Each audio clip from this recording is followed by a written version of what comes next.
بسم الله الرحمن الرحيم. حياكم الله. هاي مناشدة لأهل الغيرة، مناشدة للشرفاء من فريق إنقاذ الفقراء، وهو اسمه إنقاذ الناس، وإنقاذ الناس المستحقة والعوائل الفقراء. اليوم رجعنا وياكم حلقة جديدة بعائلة بيرثى لها مأساة جديدة.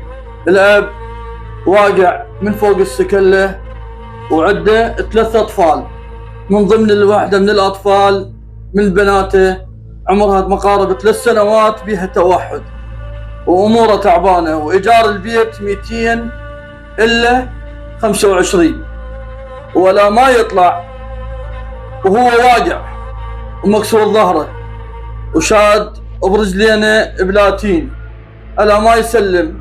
خلال هاي اليومين 3 أيام إيجار البيت يشيلونه هو وأطفاله بالشارع، رايدين المروة، رايدين الغيرة.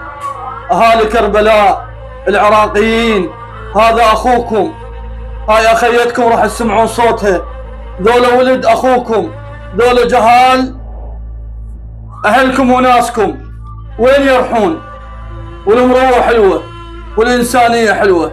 السلام عليكم أختي. وعليكم السلام. شو توصلين للعالم؟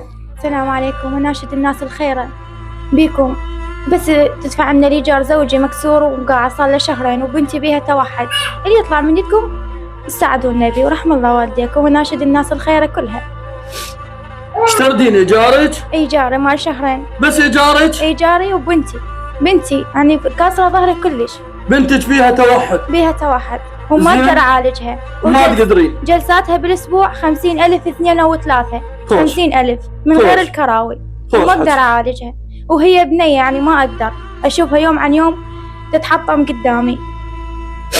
ورحم الله والديكم، أتمنى تساعدونا. قولي أتمنى ساعد الناس تساعدني. أنا اليومين أنا ما وصلني، والإيجار أهل الإيجار يطلعوننا، أهل البيت يطلعوننا. طالب من الناس الخيرة. أنا يا ما أبونا واقع ومكسور، ما أطلب من الناس، ما أطلب من أخوتي، ما أطلب من العراقيين.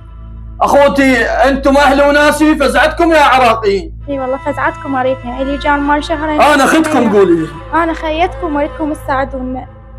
أتمنى تساعدوني. إيجار مال 2 شهر، وبنيتي أهم شي بنيتي تصير زينة، يوم عن يوم جاية تتدمر حالتها.